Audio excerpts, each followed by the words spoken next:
Bonjour et bienvenue dans Géopolitis, consacré au travail des enfants. Dans un monde de plus en plus inégalitaire, les enfants sont plus nombreux à travailler pour assurer leur survie ou celle de leur famille. Le Québec fixe à 14 ans l'âge minimal pour travailler. Il était l'un des derniers États canadiens sans régulation. Certains enfants voient cela comme un loisir et une façon agréable de gagner de l'argent. Les jeunes influenceurs sur YouTube sont souvent exploités par leurs parents. La Convention internationale des droits de l'enfant de 1989, ratifiée par 192 pays, prévoit que l'enfant soit protégé contre tout travail mettant en danger sa santé, son éducation ou son développement. À charge pour les États de fixer l'âge minimal à 15 ans ou 12 ans pour les travaux légers dans certaines situations. L'Organisation internationale du travail veut abolir le travail des enfants d'ici 2025. On en est loin. Même si le nombre d'enfants au travail a fortement diminué entre 2000 et 2016, depuis, il ne cesse de croître. Au moins 160 millions, dont la moitié ont entre 5 et 11 ans. Un enfant sur 10 au travail dans le monde. C'est l'Afrique subsaharienne qui est la plus touchée, avec un enfant sur 4 au travail. Et c'est pour 70% dans l'agriculture que ces petites mains s'abîment. Le travail des enfants se fait pour l'essentiel dans un cadre familial, par nécessité et souvent au préjudice de la scolarité. Mais il faut être réaliste. L'élimination totale du travail des enfants semble utopique. Et selon certains chercheurs, dont notre invité Karl Hansson, professeur à l'Université de Genève, elle est même contre-productive. Il faut surtout viser les pires formes de travail, comme la prostitution ou l'esclavage. L'OIT elle-même reconnaît que la plupart des enfants combinent travail et école. Et le travail, lorsqu'il n'est pas dégradant ou dangereux, a un potentiel éducatif selon ces chercheurs. Nous verrons ce qu'il en est après ce sujet d'Elsa Anguinolfi.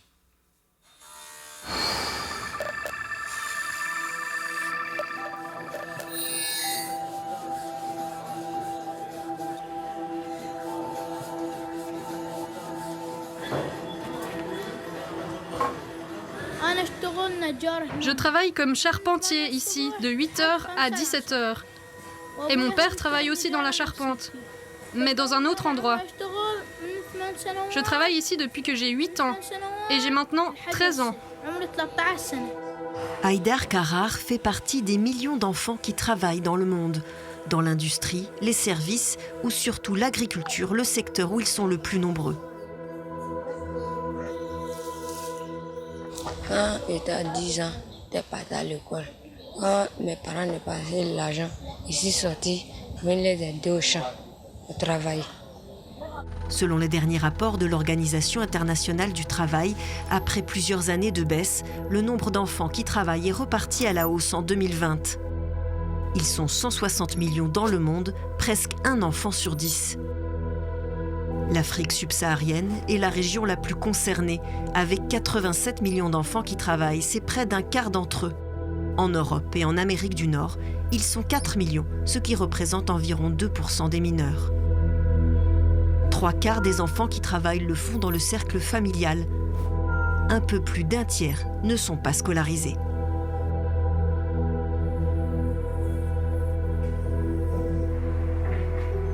Je travaille au dépôt de ferraille pour que mes frères et sœurs puissent étudier, parce qu'on ne devrait pas les priver d'éducation comme je l'ai été.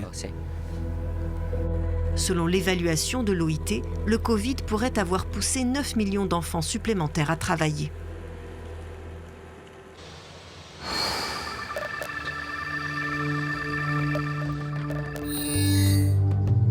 La moitié des enfants qui travaillent le font dans des conditions qui mettent en danger leur santé physique et mentale. J'ai peur de ma santé, mais sinon on s'efforce. Nous sommes obligés de faire ceci. On ne va pas tout attendre venant de la mer. On a déjà l'âge de se débrouiller. Dans les situations les plus extrêmes, certains enfants sont victimes des pires formes d'exploitation, enrôlés par des groupes armés pour combattre, réduits à l'esclavage, souvent loin de chez eux.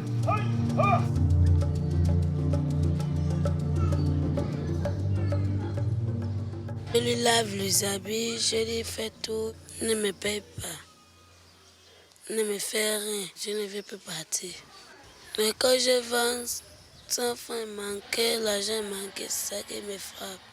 Il me tape avec le babouche, avec le bois. D'autres sont exploités sexuellement dans la rue, mais aussi via Internet. On devait se déshabiller devant la caméra. Le recruteur abusait de nous et le client payait. Ensuite, l'étranger venait parfois nous rendre visite. Si le client restait une semaine, je restais une semaine avec lui. Il abusait de nous. La plus jeune victime de cybersexe avait 1 an. Les signalements de cas d'exploitation sexuelle d'enfants en ligne sont en augmentation, selon le Centre national pour les enfants disparus et exploités, une ONG américaine. Bonjour Karl Hansson. Bonjour. Vous êtes professeur à l'Université de Genève, vous dirigez le Centre interfacultaire en droit de l'enfant. On vient de le voir dans le sujet, ce que l'OIT appelle les pires formes de travail.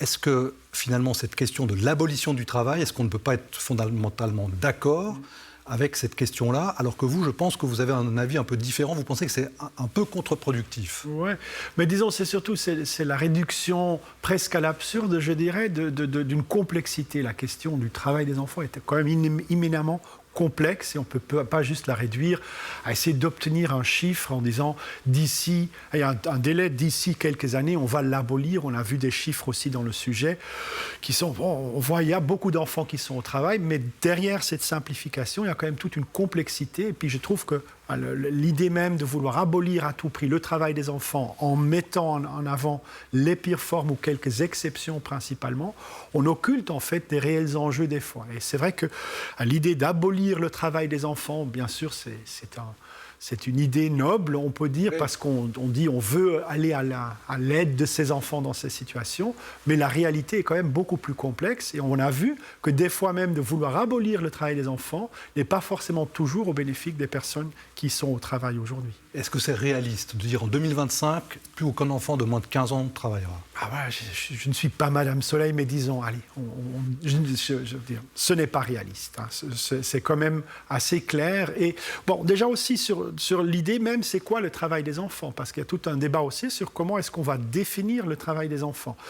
Donc déjà, il y a des formes où il y a l'esclavage, ou des enfants qui vivent dans des situations assez extrêmes, comme on a vu dans le sujet sur la montagne de déchets. Oui, oui. Bon, voilà, mais c'est pas ce que le travail des enfants, ça peut être aussi du travail avec la famille, sur les champs, du travail sur les marchés, de vendre des produits, et un travail qui est souvent aussi dans la réalité, qui est combiné. On va travailler et aller à l'école en même temps. C'est les 2 tiers quasiment qui font les deux, hein, d'après les chiffres de l'OIT. Oui, les 2 tiers peuvent à la fois travailler et aller à l'école. Et c'est ça souvent, donc le quotidien des enfants. Mais bon, après, il faut voir aussi dans quelle région du monde est-ce qu'on se situe, mais en plus aussi dans quelle classe sociale ou dans quel groupe social est-ce qu'on se trouve. Si on est à la campagne, et les enjeux des enfants qui travaillent au champ dans la famille ne sont parfois pas comptabilisés dans ces chiffres. Et donc à ce moment-là, on a fait beaucoup plus de ce qu'on montre. Mais si on pose la question du point de vue de l'enfant, qu'est-ce que le travail peut apporter à un enfant?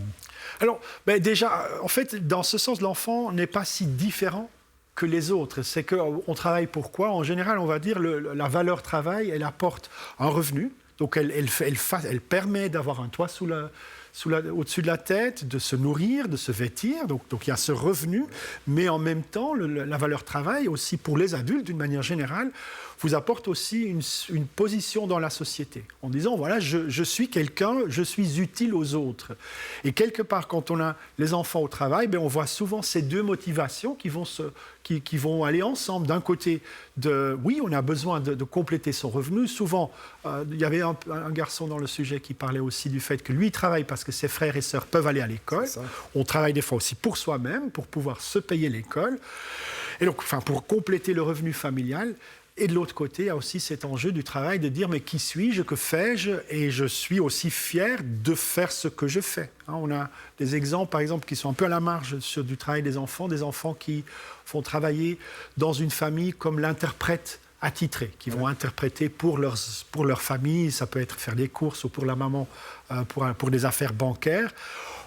C'est des formes de travail. Et puis on peut aussi pleurer le sort de ces enfants qui sont, si on voit de l'extérieur, astreints à ce type d'activité. Mais du point de vue des enfants et des personnes qui le font, il y a aussi une certaine fierté. On dit, voilà, je suis qui je suis parce que je contribue à la vie familiale et à aux autres. Alors justement, cette valorisation par le travail, vous faites souvent le parallèle aussi avec l'apprentissage en Suisse. Bon, c'est un peu compliqué de comparer entre un apprenti en Suisse et puis un enfant en Afrique ou en Inde. Mais disons, ce que pour moi, l'apprenti en Suisse, ce qu'il nous enseigne, c'est surtout que cette représentation qu'on a avec l'idée on va abolir le travail des enfants, parce que les enfants, ils doivent être à l'école, et pas au travail, donc quand ils seront plus au travail, ils seront automatiquement à l'école. Cette représentation du monde, elle est assez faussée par rapport à ce qui se passe en réalité. C'est que ces deux mondes, le monde du travail d'un côté, le monde de l'éducation, de la formation de l'autre, sont beaucoup plus fluide, il n'y a pas des frontières strictes. Et l'apprentissage est en fait l'émanation et une belle illustration de ce fait que l'apprenti va à la fois travailler et à la fois aller à l'école. Mais si on prend ça même sur une carrière entière, on a maintenant, tout le monde parle de l'apprentissage tout au long de la vie. Donc en fait, ça n'est pas parce qu'on a finalisé un premier pas de sa scolarisation que l'idée de se former, de l'éducation sera terminé. Au Canada, le Québec était un des derniers États à ne pas avoir d'âge minimal pour travailler. Il vient de fixer donc cet âge minimal à 14 ans, ce qui posera d'ailleurs un problème à certains secteurs comme la restauration. On se retrouve juste après ce sujet de Mélanie Ohayon.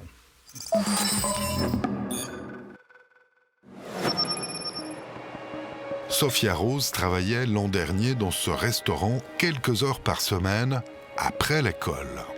Moi, j'ai travaillé surtout pour occuper mes étés, avoir un petit emploi à temps partiel, faire des petites heures par-ci par-là, aussi me faire un peu d'argent de poche par la même occasion. Au Québec, un mineur sur deux a déjà un emploi. C'était l'une des rares provinces canadiennes à ne pas imposer d'âge minimal pour travailler. Mais depuis septembre, le gouvernement a interdit le travail aux enfants de moins de 14 ans. À 13 ans, Sophia Rose n'aurait donc pas pu être engagée. La nouvelle loi fixe un âge minimum de 14 ans, mais prévoit des exceptions sous réserve de l'accord parental, comme le babysitting, l'aide aux devoirs, ou dans le secteur des petites entreprises familiales ou de l'industrie du divertissement.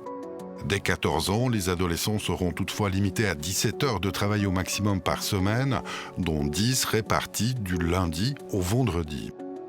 Et voilà. Merci à vous. Le Québec est en pénurie chronique de main-d'œuvre. De nombreux secteurs comptent sur l'embauche des mineurs. L'été dernier, Elodie avait elle aussi 13 ans quand elle a rejoint la crèmerie de sa ville. Sa mère est fière de ses premiers pas dans le monde du travail. J'ai vu vraiment l'évolution chez Elodie là, depuis qu'elle a commencé à avoir ces responsabilités-là de travail. Donc c'est sûr que je suis fière d'elle. Confronté à une pénurie de main-d'œuvre chronique, le monde économique trouve la nouvelle législation beaucoup trop restrictive.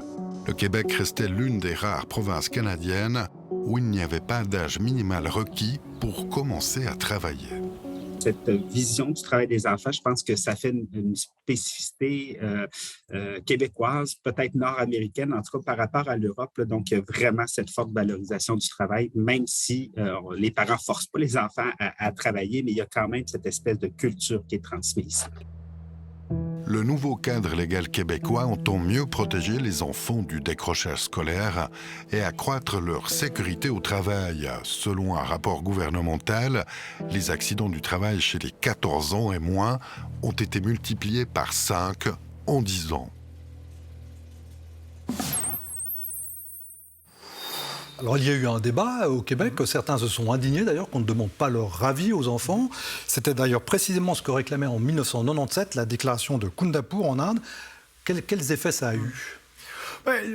Les effets, j'espère ou je crains malheureusement limités, mais disons l'idée, le mouvement est quand même important. C'est cette fameuse idée de rien sur nous sans nous, ce que beaucoup de groupes dans la société peuvent revendiquer. Donc on a aussi vu historiquement émerger un mouvement d'enfants travailleurs qui avait plus ou moins exprimé la même idée en disant vous allez légiférer, donc vous allez adopter, c'était dans les années 90 au moment où on était en train de légiférer sur la nouvelle convention sur les pires formes du travail des enfants, où des groupes d'enfants travailleurs qui s'étaient organisés sous forme de syndicats d'enfants travailleurs, qui disaient nous, on a aussi des idées. Et donc, nos idées, on les a énumérées dans une liste de 10 points. Ils ont appelé ça la déclaration de Kundapur pour donner une sorte de gravité dans ces demandes.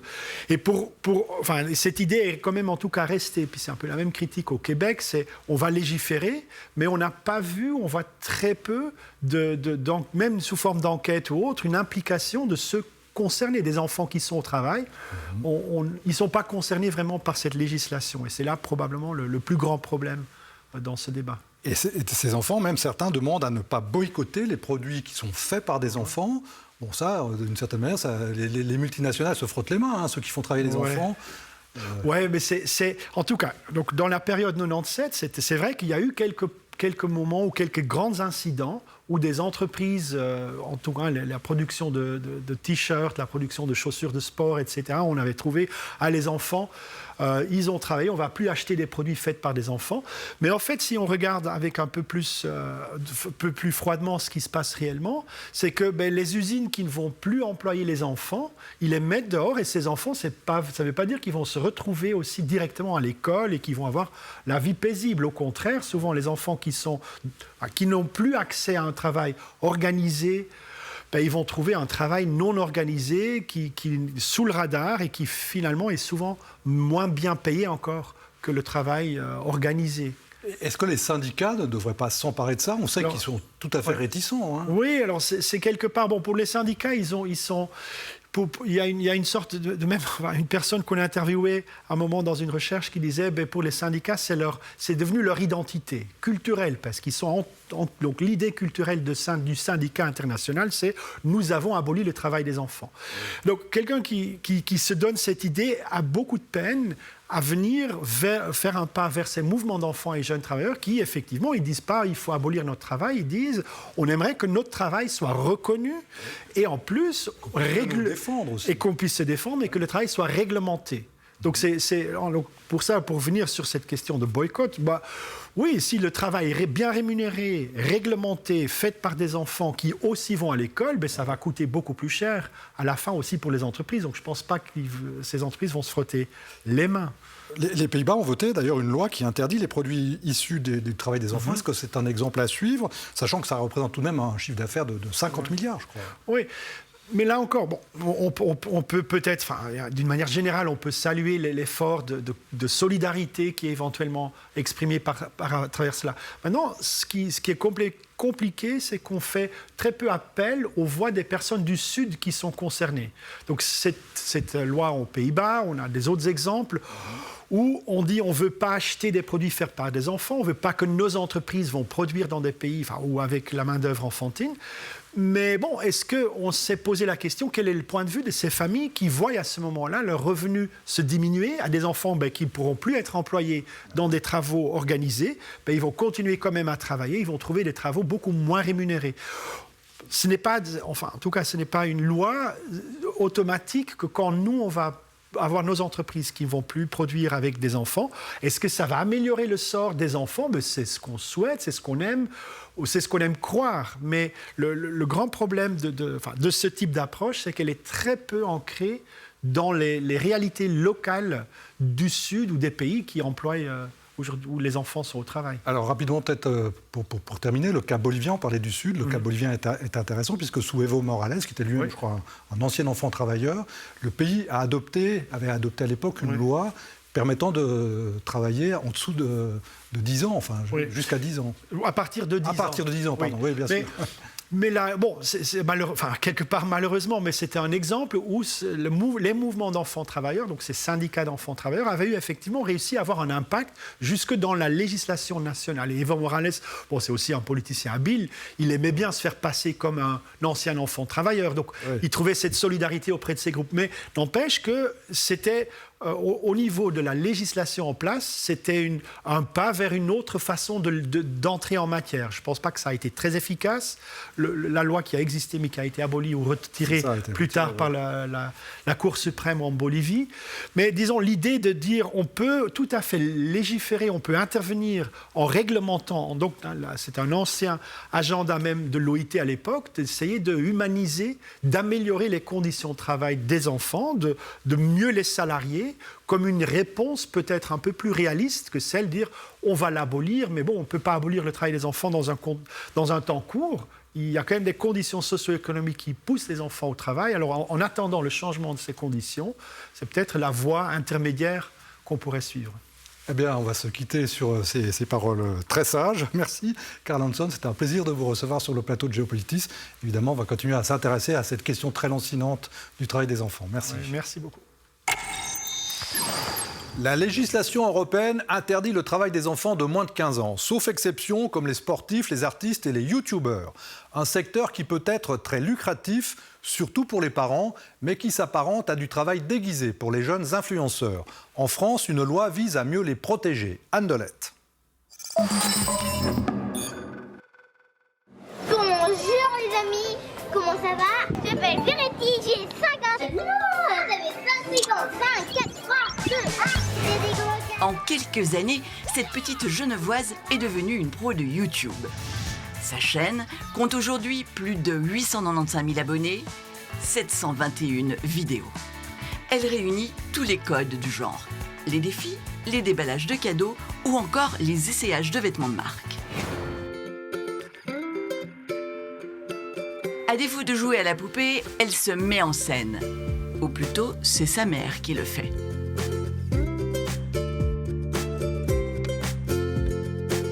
Je trouvais ça génial.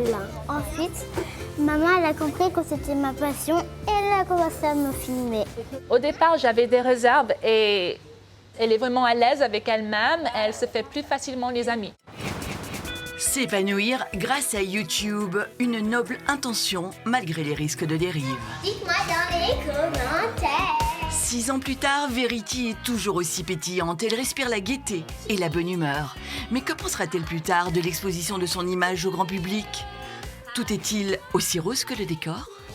On sait très bien, quand on s'abonne maintenant à certains réseaux sociaux, on abandonne quasiment son droit à l'image. Et le faire pour soi-même, c'est déjà quelque chose de très problématique et qui peut vraiment porter préjudice à soi-même. Mais le faire au nom de ses enfants, ça, c'est quand même quelque chose qui, je trouve, assez délicat et auquel, en tout cas, qui mérite réflexion. Et combien de temps ces enfants youtubeurs ou instagrammeurs passent-ils à réaliser ces vidéos? En Suisse, la loi stipule qu'un mineur de moins de 13 ans n'a pas le droit de travailler plus de 9 heures par semaine. Les parents tiennent-ils toujours le cap face à des rémunérations qui prennent l'ascenseur?